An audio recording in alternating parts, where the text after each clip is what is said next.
ආයුබෝවන්. ඔයාලා එකතු වෙලා ඉන්නේ මගේ YouTube channel එකත් එක්ක. මම ඔයාලට කියලා දෙන්නේ Ellipse අඳින විදිහ. මම මේ center කියන එක ගන්නවා. මුලින්ම center point එක තමයි දෙන්න තියෙන්නේ. මම click කරනවා. මෙතන මම දෙනවා center point එකේ ඉඳලා අරය 30ක් කියලා එන්ටර් කරනවා. අපිට මේ පැත්තට distance එක තමයි දෙන්න තියෙන්නේ. මේ පැත්තේ radius එක අරය. ඒක මම දෙනවා 20ක් කියලා එන්ටර් කරනවා. මේ command එකේ ආයේ axis end කියලා තියෙනවා. ඒක අඳින්න තියෙන්නේ ඒ වගේමයි. මේ පැත්තේ දිග දෙනවා අරය.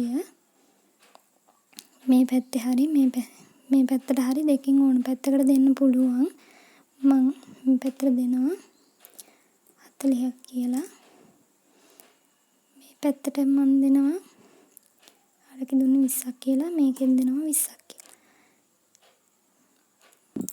elliptical arc කියන එක දෙනවා. ඒකේ අපි මේ පැත්තට 30ක් කියලා දෙනවා. ඊට පස්සේ උඩට 10ක් කියලා දෙනවා. ඊට පස්සේ මේකේ ඊළඟට අහන්නේ මේක කොතනින්ද කැපෙන්න ඕනේ කියලා. මෙතන සහ මෙතන දෙනවා. එතකොට ආක් එකක් විදිහට තමයි එන්නේ මේක. elliptical ආක් එකක් විදිහට. මගේ YouTube channel එක subscribe කරලා දිගටම මාත් එක්ක එකතු වෙලා ඉන්න කියලා ආරාධනා කරනවා. සුබ දවසක් ඕගොල්ලෝ හැමෝටම.